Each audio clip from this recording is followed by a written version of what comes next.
יתחיל, הקדוש ברוך הוא מעביר ראשון, אנחנו אומרים בתפילה, מעביר ראשון.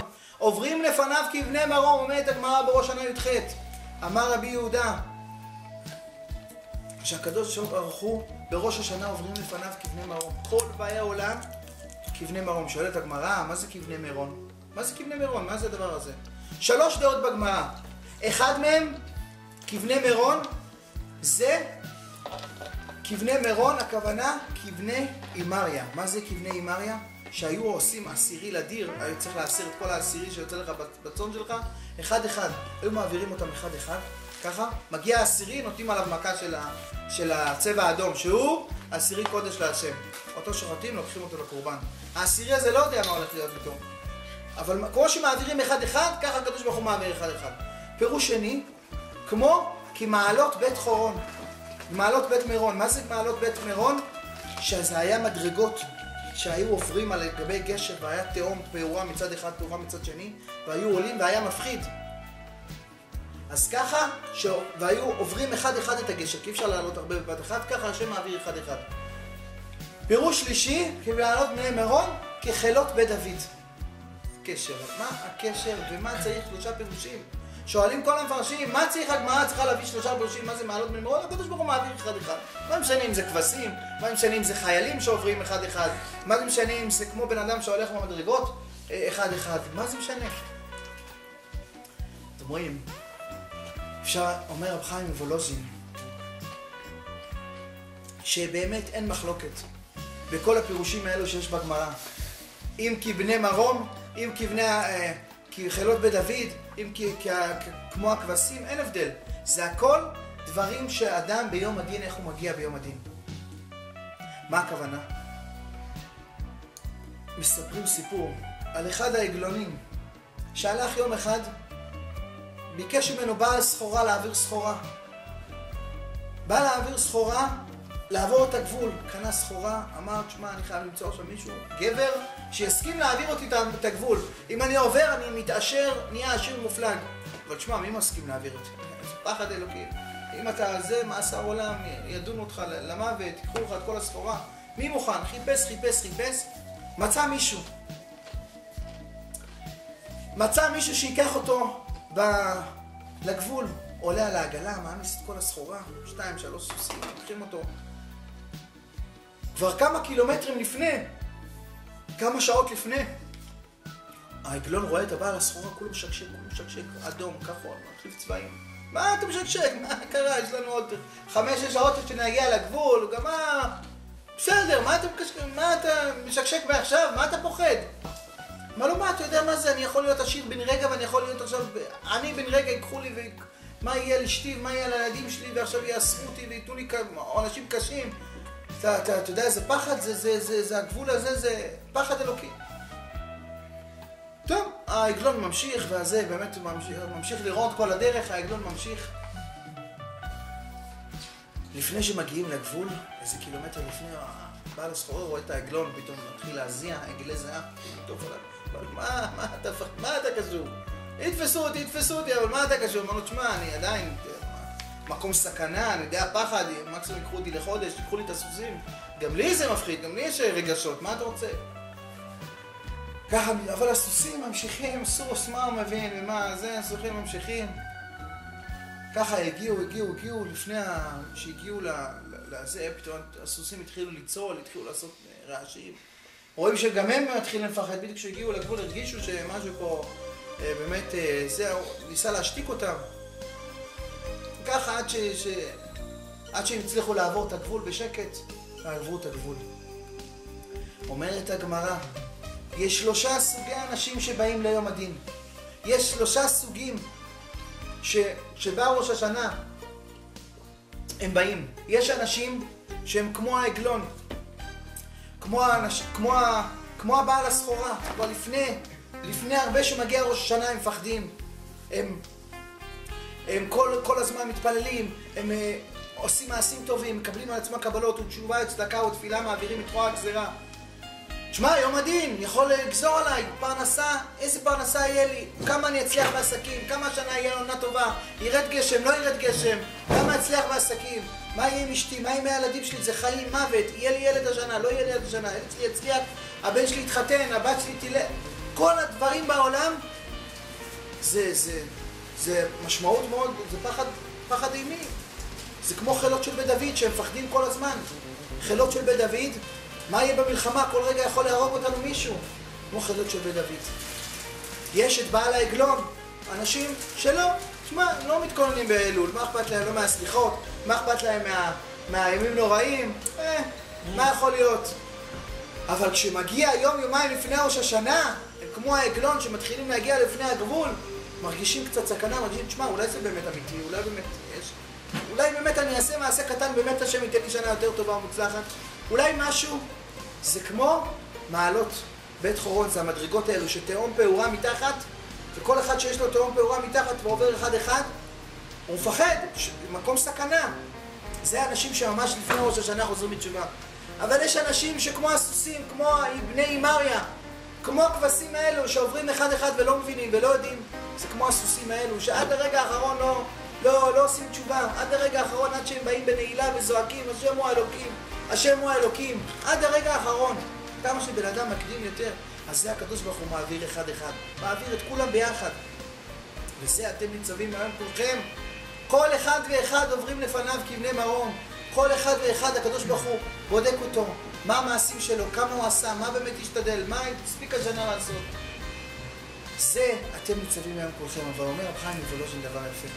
מה זה הפירוש של כבני מרום? 3 פירושים אמרנו בגמרא, או כבשים, כבני אימריה, או חילות של בית דוד, או מעלות בית חורון, כמו המדרגות. אומר רב חיים מוולוז'ין, מה זה כבני אימריה? כבני אימריה, אומר רב חיים מוולוז'ין, 3 הדברים האלו זה 3 דברים שדנים את האדם ביום הדין. 3 דברים. מה זה כבני אימריה? זה על הדיבור של האדם, האמירה.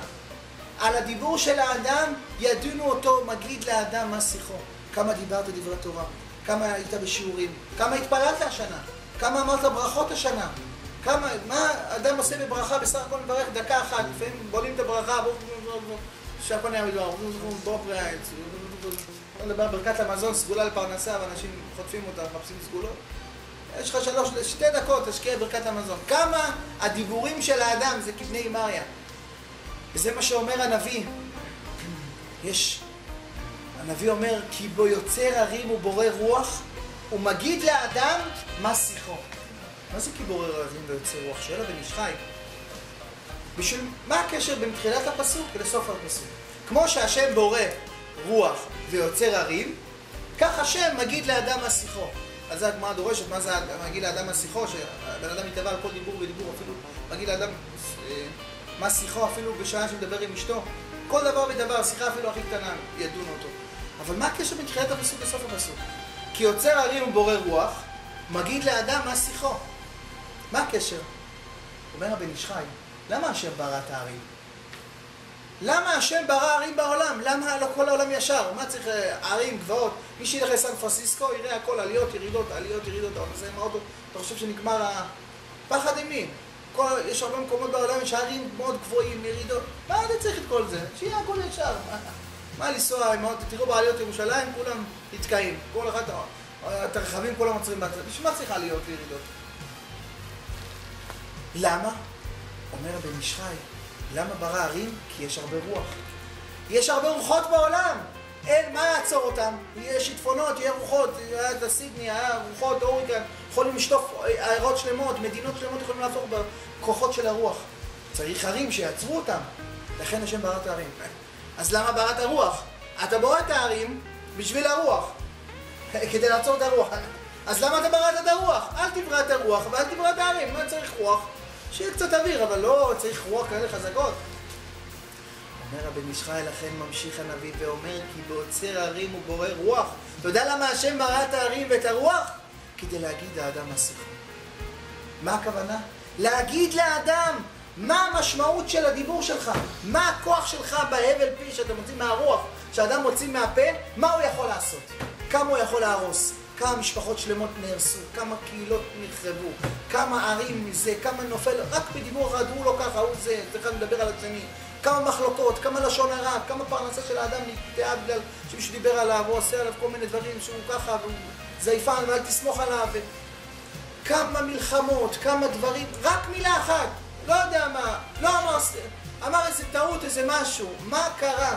תראה מה, השם ברא את הערים, ברא את הרוח, הראה לנו את כל זה, להגיד לאדם השיחו. איזה, רק להסביר מה זה הכוח של הדיבור של האדם.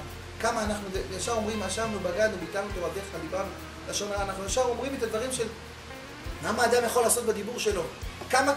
כמה מצוות, אנחנו מנסים לעשות מצוות, קונים מתרוגים, מהדרים, קונים מוצאים הרבה כסף על מצוות, על סוכה, על ארבעת המינים, על טלית, על ציצית, על מזוזות, על דברים. אתה עושה הרבה מצוות, אבל בדיבור שלך אתה יכול לעשות בלי כסף. כמה ברכות אתה יכול להספיק ביום? 100 ברכות. מה השם לוקח שואל ממך אומרת את מה מנחות מ"ג. אל תקרא 100 אלא 100. שזה 100 ברכות שדוד המלך ראה שמתים במגפה, והוא תיקן להם 100 ברכות. תראה כמה אתה יכול לברך. כמה אדם קם בבוקר אומר ברכות השער, פוקח עברים, זוקף כפופים. נראה לנו פשוט שאפשר לזקוף את הגב? רק בן אדם שיש לו כאבי גב ומבין מה זה להיות זקוף, מה זה לעמוד כל היום. לפקוח עיניים, כמה אנשים לא פקחו את העיניים שלהם, כמה אנשים לא רואים. כמה ברכות אנחנו אומרים כל יום. כמה שהכל נהיה מדברו, בורא מיני מזונות, המוציא, מטביעת ידיים. ברכות קטנות. כמה אדם יכול בלימוד תורה? אומר החפץ חיים, שבדקה אחת הוא עושה חשבון, אפשר להגיד 200 מילים. אתה לומד 5 דקות, הוא קורא תהילים 2 דקות, או בשבת, או פעם בשבוע, אבל אתה כמה דקות, כמה מיליוני מצוות אתה יכול לעשות ברגע.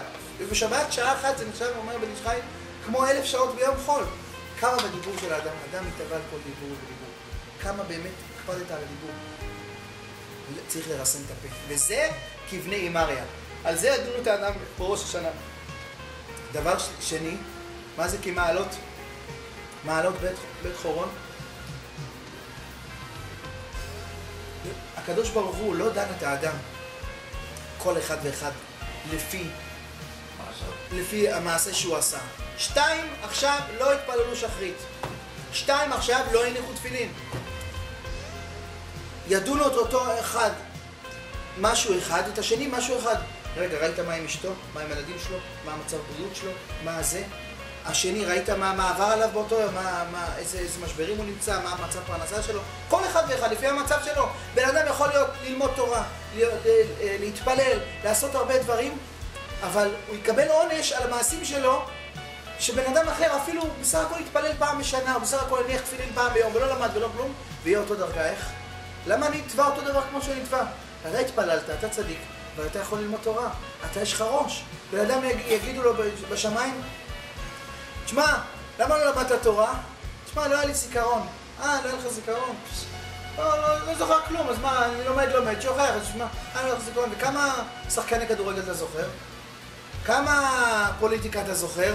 כמה את כל ההיסטוריה של כל המדינה, את כל הפוליטיקאים וכל השמות של כל החברי כנסת, כמה אתה זוכר? זוכר, מה שמעניין לך אתה זוכר?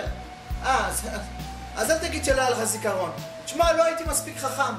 היה סיפור על אליהו הנביא, שבא אליו, ראה בן אדם שדג דגים בנהר, ומשקיע מהבוקר עד הערב, דג, וחכה, ועוד דג, ועוד זה. מנסה את מזלו, ככה מתפרנס. יושב כל היום, שואל אותו אליהו הנביא, תגיד לי, מה אתה עושה פה כל היום? תשמע, קשה פרנסה, אני צריך לעבוד כל היום. אמר לו, רגע, מה עם לימוד תורה? מה עם קצת מה עם החלק שלך בתורה? אנחנו אומרים כל יום, ותן חלקנו בתורתך, לכל אחד יש חלק בתורה. שלא בן אדם יחשוב שאני לא קשור לתורה. בלי תורה אין בן אדם שאין לו קשר לתורה. לכל בן אדם יש עוד בספר תורה, לכל בן אדם יש קשר לתורה. שאל אותו אליהו הנביא, רגע, למה אתה? עושה לו, תשמע, אני אנאלפבית. וואלה, לא יודע לקרוא, לא יודע לכתוב. בקושי יודע להגיד מילה של פסוק כזה בתורה, לא יודע כלום. המוח שלי חלודה, כולו גוש בטטה. מה לי ולזה? מה אתה רוצה ממני? איך אני עם התורה? איך אני בכלל... איפה בכלל? איזה צד פותחים את הספר? אני לא יודע. אמר לו, אתה ראש בטטה? תגיד לי, איך אתה מתפרנס? לא, תשמע, אני בודק את הים, בודק את הרוחות, אני בודק איפה יש בדיוק קלים, איפה בדיוק הדגים נמצאים, אני פורש את הרשתות, אני תופר את זה כך וכך, אני אצבע עם הספינה מהצד השני, יש לי סירה ככה, אני יודע מתי לתפוס את הדגים, אני יודע איך לחתוך אותם, אני ככה, והוא מספר לו את כל הביזנס שלו, איך הוא עוסק, ואני אחרי זה לוקח ומוכר אותם, ואני עושה על זה כסף, ואני פה, והוא שם בסטות. ולא רגע, ומי דבר איתך את כל... זה לא, אתה יודע, זה דברים פשוטים. יש דברים שאתה כן חכם בהם, ויש דברים שאתה לא... שאתה פתאום זה, אז כן יש לך חוכמה, אתה לא ראש בטרתי, תראה איך אתה יודע להתעזק, וכמה עסקים אתה יודע לעשות. אז רק תורה, פתאום אתה מגיע לתורה, אתה לא יכול. פתאום אתה בא לשיעור תורה, אתה נרדם, פתאום אתה בא לגמרא, אתה רק רואה דף גמרא, אתה... הבנת פעם משנה, פתחת פעם שולחן ערוך להבין הלכה, פתחת פעם רש"י עם חומש, משהו לנסות, פתחת פעם ספר, הראש נהיה לנו בטטה מרובה, טלוויזיה, אייפון, אייפוד, כל המסכים מרצדים, כל הדור זה נהיה כבר... בן אדם לא יודע כבר מה לעשות, הוא בא הביתה, לא שיחה עם אשתו, לא שיחה עם הילדים, לא שיחה זה עם הפלאפון שלו, זה עם... נכנסתי למשפחה, בזה, אתה רואה 6 מכשירים, משהו מדהים. אייפד גדול, אייפד מיני, זה אייפון, זה עם הגלקסי, זה רואה חדשות, זה רואה זה. כל אחד במסך שלו, כולם ביחד, אפילו יושבים בשולחן, במקום לדבר, במקום זה כל אחד עם המכשיר שלו. היום הראש מתנוון. למה אנשים קשים להם לשמור שבת? מה אני אהיה בלי טלוויזיה? מה אני אעשה כל השבת? ריבונות העולם. מה אני אעשה כל השבת? וכמה, בלי להעביר את הזמן, סרטים מעבירים את הזמן. אין מה לעשות, המוח נהיה מנוון. אבל אם בן אדם מתרגל, אנחנו עם הספר, בן אדם מתרגל לפתוח ספר. תהיה לך סיפורי צדיקים בבית. יש אנשים שקוראים סיפורי צדיקים בזמנם הפנוי. פותחים, מתחזקים, רואים על גדולי עולם, איך הם היורים גדלו. יש אנשים שפותחים תהילים, רעיונות על הפרשה, משהו, קוראים קצת, אתה יודע לקרוא. תעסיק את עצמך, יש הרבה ספרים שאפשר לקנות אותם בגרושים, אתה יכול להעסיק את עצמך בשבת.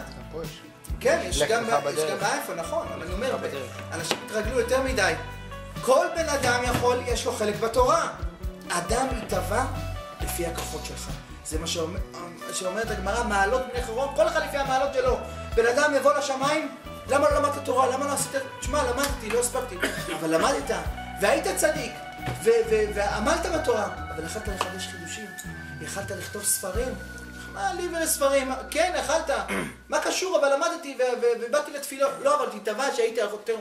והשני, למה לא נתבע? כי הוא לא מספיק. הוא, שלפחות מה שהוא עושה, זה כבר הרבה בשבילו. כתוב כתוב בספרים, שהאדם שלומד תורה, אדם שעובד כל היום, פרנסתו קשה לו, פרנסה חייב. אבל בא לשיעור פעם ביום, קובע עתים לתורה, פעם בשבוע, פעם בשבועיים, זה נחשב כאילו למד כל היום. מה? ובן אדם מברך שיושב לומד כל היום, מה, זה נחשב אותו דבר? כן. כי הוא כשהוא מגיע אחרי יום עבודה לשיעור תורה, זה כזאת מסירות נפש, אחרי יום עבודה, 10 שעות הוא בעבודה, במזגים, או שצריך לשכוח מהכל ולהקשיב עכשיו לאחד שחצי מעניין אותו, חצי לא מעניין אותו. זה מסירות נפש, הוא בא עכשיו לשיעור גמרא, בא עכשיו לשיעור תורה, ללמוד, זה מסירות נפש בשבילו. לפי הכוחות שלך ידונו אותך. כל בן אדם יתבע לפי הכוחות שלו. לכן, כמה שאתה מבקשים ממך, לא יותר ממה שאתה יכול. אין הקדוש ברוך הוא בא ותרו להם באמונותיו, הקדוש ברוך הוא, לפי המעשים שלך. איך אומר הגאון מווילנה? נותן שלג כצמר. מה זה נותן שלג כצמר? השם לא נותן שלג בעולם, קור בעולם יותר ממה שיש צמר. אנחנו אומרים כל יום התפילה. אם יהיה יותר מדי קור בעולם, ולא יהיה חימום מספיק, שנוכל לעמוד בזה, שמה, לא נוכל לעמוד בזה.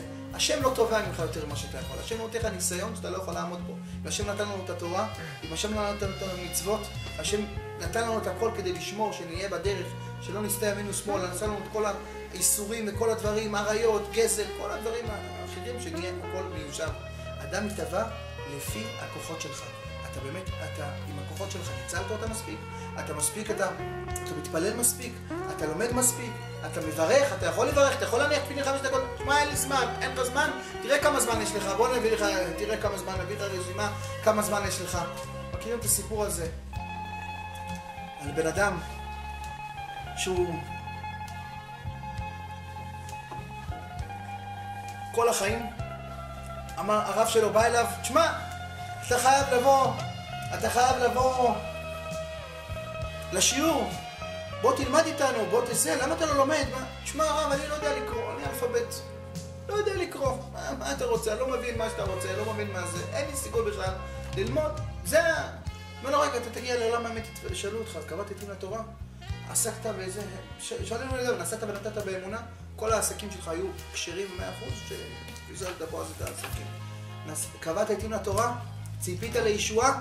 3 דברים שתנים את האדם. הגמרא אומרת, בשבת למד-א', שאדם בא לדין, מה שואלים אותו? נתת ונתת באמונה, כותבים בסנהדרין בדף ז' וגם קידושין דף מ', שואלים, מה אדם נתבע? קודם כל שלא עסק בתורה, אבל שואלים אותו, קבעת עתים לתורה? אמר לו הרב שלו, מה תגיד? מה תגיד? תבוא לבית דין שלי, אתה יכול לשקר, שאתה לא יודע לכתוב, לא יודע לקרוא. מה תגיד? הוא אומר, תדאג, כשאני אסתדר, אני אעבור למעלה. טוב, הוא עלה לשמיים, נפטר, הלך לבית עולמו, עשו לו השכבה, זה, זמר, הלך. עלה לשמיים, שואלים אותו, בבקשה, תעמוד לדין, למה לא עסקת בתורה? איפה אתה? למה לא עסקת בתורה? מה התשובה שלך? תשמע, לא ידעתי לקרוא. לא ידעתי לקרוא? טוב, השופט שואל, רגע, המלאכים, לתת לו גיהנום או גן עדן? תשמע, גיהנום אפשר לתת לו. תשמע, הוא לא יודע לקרוא, מה אתה רוצה? הוא לא יכול להתאבע על זה שהוא... אבל גם גן עדן אפשר לתת לו. כי... מה אתה רוצה, הבן אדם?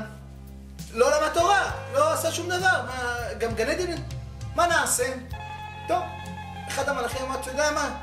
יש אפשרות לאנשים שהם באמצע, יש גם כף הקלע, אבל אני אביא לו ויזה. קבע השופט, תן לו ויזה, איפה שאתה רוצה, אתה נכנס. אתה נכנס לגן עדן, אתה נכנס לגיהנום, מבסוט. יש לו ויזה, קיבל גרין קארד, יכול להיכנס איפה שהוא רוצה. הוא מבסוט, מתחיל לטייל, מתחיל זה, אומר איפה אני אכנס? איפה אני אכנס עכשיו? בא לגיהנום, איפה כל החבר'ה, איפה הצחוקים, איפה החבר'ה מהברביקיו, מהמסיבות, מהערבים, מהשכונה, בדיוק. איפה כל החבר'ה? בטח בגיהנום שם, בוא נלך לבקר אותם. נכנס לגיהנום, הוא פתאום... לא, בהתחלה הוא נכנס לגן עדן, סליחה. נכנס לגן עדן, מחפש אולי, תשמע, איזה ריחות, איזה יופי, כולם יושבים, עטרותיהם בראשיהם, נהנים מסביב השכינה, יושבים ולומדים, נחלים אפרסמונים, הכל יש להם ממש גן עדן עלי אדמות, מקישים להם אוכל, שנייה, הכל יש להם רוחניות. הוא אומר, מה אני אעשה פה? לא מבין כלום מה שמדברים. כל היום דברי תורה, מאברהם אבינו, יצחק, משה רבנו, הרמב"ם, רש"י, כולם. מה, זה גיהנום בשבילי פה, מה אני אעשה פה? הסתובב. שעה, שעתיים, רואה אין מה לעשות, טוב, לפחות נחפש את החבר'ה. איפה החבר'ה? יצא מהזה, שואל אותה, שומר, רגע, מאיפה אתה הולך? לא, יש לי ויזה, יש לך ויזה, טוב. אני יכול לצאת? כן, אתה יכול לצאת. נכנס לגיהנום, רואה מלאך גדול, שחור, כולה מפחיד. הבן אדם מסתכל עליו, רגע, מה אתה עושה פה? יש לך, זה לא קרה, תחייך, מה לא? אני רוצה להיכנס. מה לא חביבי, אני 5,700 שנה פה, אף פעם בן אדם לא ביקש ממני להיכנס, אני תמיד מכניס אותו בכוח. מי רוצה להיכנס לגיהנום? אתה עוד רוצה להיכנס? אמר לו כן, בוא אני רוצה להיכנס. מכניס אותו לגיהנום, הוא מסתכל ככה, איזה חום אימים, איזה זה, הוא לא מבין מה קורה פה, הוא רואה אנשים צועקים, זה צועק, בק בק בק בק בק, זה בצורה רותחת, זה שכבת זרע רותחת, הוא רואה זה, נכנס לקומה התחתונה, הוא רואה איך אנשים, וואי, איזה שישליקים, מתהפכים, הסטייקים, הוא עושה, רגע, איפה דודו? דודו, אתה מכיר את דודו, זה, זוזו? דודו וזוזו, איפה הם? איפה החבר'ה שלי? זה לא מכיר. בשווארמה. מה לו, זה מרמלה, איפה שה... מה לו, זה מרמלה, תראה, הנה הוא שמה. לקח אותו לחדרים, רואה אותו, תנור מספר 17. מה לו, תנור מספר... מה זה, מאפייה פה? מה זה הדבר הזה? פותח את התנור, רואה אותו כולו עם השיפודים, מתהפך. עושה לו, רגע, איפה אתה היית עם כל הגב שלך, עם כל השכונה, איפה? עושה לו, איזה גב? פה בטן גב כל היום. איזה גב, נשאר לי כבר גב. אמר לו, אתה זה? נכנס, מסתובב. עושה לו, רגע, כמה זמן אתה פה? עושה, תשמע, אני כבר חצי שנה פה, אני לא יודע. חצי שנה, אני דקה לא יכול להיות פה, בוא נברח מפה. הוא יוצא משם, הוא שואל את השומר, תגידי, מאיפה כל האחר? עושה לו, תשמע, כל אחד בזה שלום, אתה רק בקומה הראשונה. יש 7 מדורי גיהנום. יש שאול, יש עמק, יש 7 מדורי גיהנום שיש, כמה, כל מיני סוגים. אתה רק נמצא פה בקומה ראשונה, מה? עושה טוב, תראה לי איפה, איך יוצאים מפה, אני כבר התבלבלתי עם כל המדורים פה, אני לא יודע מה, איך לצאת. אומר לו, רגע, אין פה, חביבי, אין לצאת. אתה נכנס לפה, אין יציאה. אתה לא רואה, אין יציאה? תאמרו, אין יציאה. אומר לו, רגע, מה זה אין יציאה? יש לי ויזה. עושה לו, מה זה ויזה? תראה לי, אני לא יודע. עושה לו, הנה, תראה, כתוב. ויזה, יכול לצאת ולהיכנס. אומר לו, רגע, אתה יודע לקרוא? חשבתי שאתה לא יודע לקרוא. אני יודע לקרוא. אתה יודע לקרוא, טוב, תשאר פה. להבין? בן אדם כל החיים שלו אמר לא יודע לקרוא, והוא בעצמו אמר שהוא לא עושה. בסוף, עם מה שאתה אמרת, בסוף זה מה שגזרו עליך. בסוף נשאר שמה, בן אדם יתבע לפי המעשים שלך. אם אתה אומר שאין לך זיכרון, אין לך מספיק כוח, אין לך מספיק זמן, מה עשית בזמן שלך? מה עשית בזמן אחר? תשמע, הרב, אני עייף, לא באתי היום לשיעור. תשמע, אני עייף, לא באתי היום לתפילה. לא, תשמע, אני עייף, לא הספקתי ללמוד. תשמע, כואב לי, תשמע, כואב לך, ומה עשית בזמן אחר? ומה יכלת לעשות? אז רואים שיש לך זמן. לפי המעלות שלך, יתבעו את הבן אדם. וזה הדרגה השלישית. הדרגה השנייה. הדרגה השלישית זה חילות של בית דוד. מה זה חילות של בית דוד? כמה באמת הרגשת שאתה חייל בצבא השם? כמה באמת הרגשת שקשור לעם של הקדוש ברוך הוא שעושים מה שהמלך מצווה? כמה באמת הרגשת חילות של בית דוד שהולכים ומוסרים נפש למען המטרה, למען להכניע את האויב? וזה